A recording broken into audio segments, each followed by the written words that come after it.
Hey guys, this is Tony. Today we've got the last in our series of Precon upgrades. So these are very, everyone's doing Precon upgrades, specifically, just pulling from everything. But I wanted to do something slightly different, and I wanted to pull just from the Final Fantasy cards. So these Precon upgrades are only using cards from either the Final Fantasy Precons, though other Precons as well, or from the actual, set, the Final Fantasy set, or finally from the bonus sheet. Anything that is Final Fantasy themed, we can pull from here. I did not pull from the different secret layers. There's obviously going to be some things within that secret layer that are going to be worthwhile here. Stuff like, a Cyclonic Rift, for example, in the Y'shtola Precon is going to be absolutely huge. But I want to move more towards just focusing on our actual Precon here.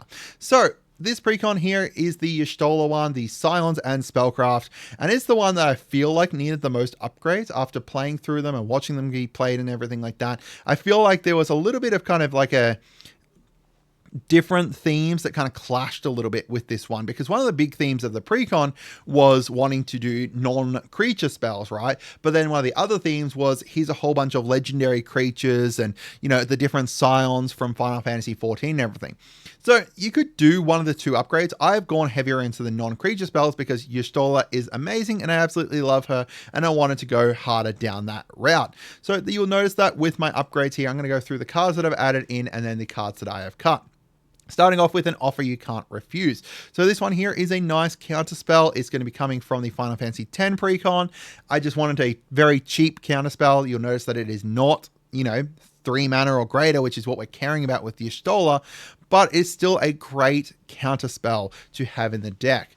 We've got Brainstorm, a great kind of way to be able to get cards, selectively draw 3 cards from the top, put 2 back, get filter through your hand kind of thing. We've got Vincent's Limit Break. Now, one thing to keep in mind as well with the Vincent's Limit Break is that this is not going to trigger Y'shtola. Y'shtola cares about what is printed up here, not what extra modes you spend or extra money you spent down here, just purely what is up here. So this is not going to trigger it, but it could potentially save your Y'shtola. It means that if she dies, you get to bring her back, or whatever other creature you may have that you want to save. Blitz Ball next. Now, I was kind of a bit hard on Blitz Ball to start off with, but having looked at it a little bit more and then had a look at, the actual set, I feel like it's worthwhile having in here. It is a nice mana rock, just pay 3, tap for 2. That's similar to like an Arcane Signet. It's 1 extra mana, but you do have the option of down here sacrificing it to draw 2 cards if you dealt combat damage by a legendary creature. It doesn't even need to be with Y'shtola, just any legendary creature. If it hits an opponent, then you get to sacrifice this to draw 2 cards. We've got Cornered by the Black Market here. Target opponent sacrifices a creature of their choice, and you're going to create a little black wizard that is going to get damage on each opponent whenever you cast a non-creature spell. Nice removal. Nice, little mana dude that's going to deal damage. Well, not mana dude. Little wizard that's going to deal damage to people. We've got Mortify here coming from the Final Fantasy VI Precon. Destroy target creature and enchantment. In fact, I actually cut this one from that Precon to add in a different removal. This one here, though, it fits that nice, 3 cost removal. You get to come in, you get to remove things. It's honestly nice. I like it in this deck a lot. We've got Ninja's Blades. So this is 3 mana. It's going to create this ninja that whenever it deals combat damage to a player, you get to draw a card and then discard a card, and then an opponent loses life equal to that mana value of the discarded card. Pretty decent in my opinion. I like it. Overkill, just removal. Boom. Except it also bypasses like indestructible and stuff because it just affects their toughness. Really, really nice. We've got Stuck in Summoner's Sanctum here. I like this one a lot. It's a nice tapping down an opponent's enchantment or creature. They don't untap. And its activated abilities can't be activated as well, which for some, decks, that's pretty strong. As well as the fact it's got flash, so you can cast it on an opponent's turn too. We got Swallowed by the Leviathan. In my pre-release, I was really surprised at how well this went, right? You choose counter spell, choose target spell, you surveil 2, so you can put things into the graveyard as well, and then the opponent's going to have to pay 1 extra for each card in your graveyard unless they want that counted. So if you're in like a spell slinger deck, you're casting your spells, right? you've got like, 5, even if you get to like 5 cards in your graveyard, which is pretty easy in a spell slinger, it's like, non-creature deck. Boom, now you're going to be, they're not going to pay 5 extra most likely to cast their spell. We've got Ultimate Magic Holy here. So this one here is from the Precon, from the Final Fantasy X Precon. Gives all your creatures indestructible, and if you do cast it from exile, you can prevent damage that was dealt to you, which means you can cast it for exile and then get like the trigger from your Stola too, which is pretty cool. We've got Memories returning here. So this one is from the base set. It is a really cool like take on like a fact or fiction, right? You're going to pick up 5 cards. You're going to put 1 into your hand. Then an opponent is going to put 1 onto the bottom of your library. You're going to put 1 into your hand, 1 into the bottom of the library, 1 into your hand. So you're going to get 3 of those, and then 2 go to the bottom of your library. But then also on top of that, it's got the flashback to cast it later on if you have, 9 mana spare for whatever reason.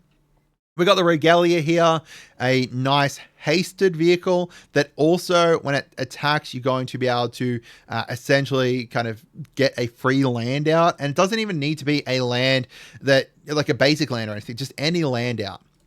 We've got Cryptic Command, which is to the Crystal Tower here from the bonus sheet. There's not very many from the bonus sheet in this deck, in my opinion. There's some huge ones, though, which we'll get to in a minute. So this one here is you can counterspell, you can choose targets, permanent, its owners, choose something, send something back to someone's hand, tap all opponents, creatures, or draw a card. Right? Like there's uses for basically all of these. We've got Edia Kramer here as Teferi Mage of Zelathir. It's got Flash. Whenever you can cast your creature spells as though they have Flash, and then opponents can only cast things anytime they cast a sorcery. Really screws up opponents' decks, right? Like there's some huge things that you can screw up with that. Fate of the Suncrist here. So this is from the base set as well. It's either a very expensive removal, which isn't great, but it can potentially remove a tapped creature, which is okay. It's just a nice kind of removal for basically anything. You're paying a little bit extra for it, but it's also got a proc your Stola, which is good. And then finally, we've got 2 more. We've got 2 more to go. Kefka's Tower here. Now, again, your Stola only cares about what the actual mana value of the card is, not how much mana you spent for this. So you're going to be spending life to cast the spells off the top of your library, but your Stola doesn't care. She's like, okay, you cast something that costs 3, boom, I'm going to do it, whether you spent that mana or not. And that's the same with Kirik here, which is great because now Kirik allows you to be able to cast the stuff for cheaper as well, just replacing the black pips in your stuff. And there's a lot of black spells in this deck as well, and you just pay life instead. But your Stola also gets you life back, especially the Dancer's Chakrams. The Dancer's Chakrams in this deck is bonkers. It's really great. And then finally, the Vanquish the Horde. Sorry, we did have 1 more to go. Vanquish the Horde costs less for each creature on the battlefield. It destroys all creatures. If you cast this as well as you're like... So this could potentially get down to 2 white, right? If you cast that, but you've got the Ultimate Magic Holy out as well, then boom, now all your stuff's indestructible. You're destroying all your opponent's stuff. You got 2 Y'shtola triggers and yeah, do some huge things. As for our cuts, I've cut the Baleful Strix. I felt like I wanted to go more into the, Spellslinger deck, so a lot of the cuts here are going to be creatures. Champions from Beyond, I felt didn't do enough for the actual Spellslinger version of this deck, especially because this is only 2. This is only 2 technically for Y'shtola. Same with Exsanguate is only 2 for Y'shtola. Exsanguate was probably like my last cut that I did here. In fact, I actually might add Exsanguate back and then cut the Fate of the Suncrist, because thinking about it again, I actually am not a huge fan of that. Cut Hildebrand, cut Sages, Nellifts, doesn't do enough, as well as the fact that it's only 2 mana. Tarot doesn't do enough, as well as the fact that it's just a freaking, I hate it. It doesn't do anything for the deck, really, except for be a legendary creature. Turbo the Legends, really, really slow card draw. We've got better card draw. We've got better, uses for stuff than this, as well as the fact that it is 2 mana. However the heck you pronounce this guy's name, I don't even know why he's in here, to be honest. Like, there's not much exile in this deck unless you exile stuff with him. We've got Ardbert, Warrior of Darkness. Like, he's going to pump out some +1 counters onto your legendaries, But in this deck, he's not doing a whole bunch because you're not casting a whole bunch of legendaries. You want to cast non-creature spells. Bastion of Remembrance, we're not going to have a whole bunch of creatures, so that's not worthwhile. Cut the Deal, not a great, card draw. It works with Taro, and that's really it. Lingering Souls is like, I don't even know. I hate this card. Why am I paying 3 to create 2 1/1s when I could do so much more with that 3 mana? Estian, there's some, like, they added the weird dragon / dragon-ish synergies in this, and this is one of them. You get to give him a buff whenever you cast a non-creature spell and give him flying, but it's so slow. You get card draw from it, which is okay, but still. And that's only if the number of opponents that were dealt damage by him or a dragon. There's only him and one other dragon in the deck from memory. Crux of Fate. Why is this in here? Like, I get that it's thematic and everything like that, and it saves your kind of other dragon, one dragon dude. But overall, I felt like it just wasn't worthwhile having in here. And then also cut the other dragon dude as well. Summon Good King Mog. Yeah, it's not doing much as well for the deck. It's slow. It's creating some creatures. We can potentially copy things, but realistically, the only thing that you're copying are these Moogle tokens. Not great. Thrankred Waters, again, another legendary synergy that I didn't feel was worthwhile having in here. Covered a Jewel. 6 mana to draw 3 cards is not great. Blitz Ball is just better than this, in my opinion, especially because you don't even necessarily get to keep this, right? So it does cost 6 mana, and then you get 3 of that mana back, but still 3 mana to draw 3 cards, and then potentially lose this to someone else, and then they get to get 3 mana. I don't like it at all. And then finally, Into the Story. A not great card drawer, in my opinion, right? Like, even if you have the reduction here, it's still going to cost 4 to draw 4 cards. We added some better kind of card draw in here, like Endwalker is better. I feel like the Surveil is better as well to kind of keep you going. Kefka's Tower is not card draw, but it's card draw-esque kind of thing. To the Crystal Tower gives you card draw as well as getting to counter something. There's just better stuff that we've kind of added in here than this. So I'd love to hear from you guys as to what you think. I hope you guys had a wonderful day, and goodbye.